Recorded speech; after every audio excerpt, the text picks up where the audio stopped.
of financial inclusion today. It's just a question of market economics. Yeah, for some time there would be a push product. Early adapters would pay a higher price. Markets would get more competitive because there's money in the business, and that will lead to scale. And it's just economics, and cost will eventually get lowered. If we take an approach like it has been rightly said in the room that for every small accident we clamp down and shut the industry or make it very difficult, then the objective of financial inclusion is going to take much longer than the market would have done it itself. In fact, coming to the issue of push, I didn't use the word because it's very often used, but that's exactly what I'm saying. That no financial product in a country, especially like a country like India where financial literacy levels are so low, can survive without being pushed.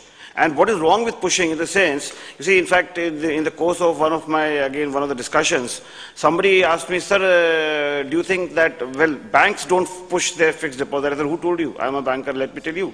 What is State Bank of India doing every day on the front page corner of the Economic Times? You see a quarter page ad by State Bank of India pushing its product. So even banks have to push up. Only thing is today it's so widespread. You don't sort of get the feeling that they're pushing it. Whereas in a new product like pension funds or something, but I think any financial product, even a bank fixed deposit, even a bank savings bank account, even a bank's current account, everything has to be pushed. I want to sound a discordant note here. I'm ordinarily the guy who is accused of being a libertarian, and so I think I have some cred when I will stand up and sound a warning on some of this. The international experience is actually quite gloomy on financial products. Okay, all of us in this room, we are the greatest proponents of a role for modern finance in India, but we should be careful and cognizant of some of these problems when we advocate these things in India. The international experience is gloomy. In country after country, we have done private-oriented pension reforms, okay? And I'm 100% on board. So I'm not for a moment saying that we should go back to a government-led pension system. So I'm not there at all. But in country after country, I can show you country experience where a private-dominated pension system was set up, and 10 years later, 20 years later, the original pioneers of the pension reform are saying, I'm sorry, we made a mistake, okay? This has happened in Chile, this has happened in Mexico, this has happened in the UK, and so on. I can show you country after country after country where pension reforms have gone badly.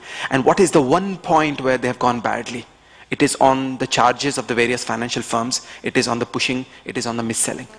Okay, so this is a serious problem, and you cannot wish away this problem. As I said, free market economics works perfectly for this. Free market economics also works after a degree for mobile phones.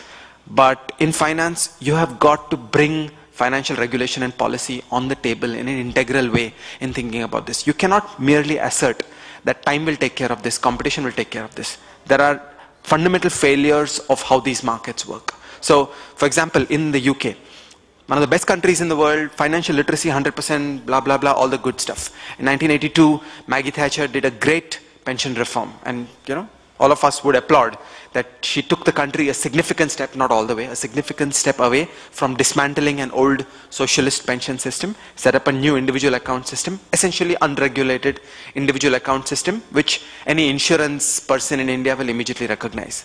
Okay, 1982, because we did not understand these things then. By the late 90s, which is when Project Oasis came along in India, by the late 90s, there was this universal hostility and backlash against that system because of one simple fact that was coming out, that roughly 1/3 of the lifetime savings of the individuals were going away to the fund managers and the distributors and so on.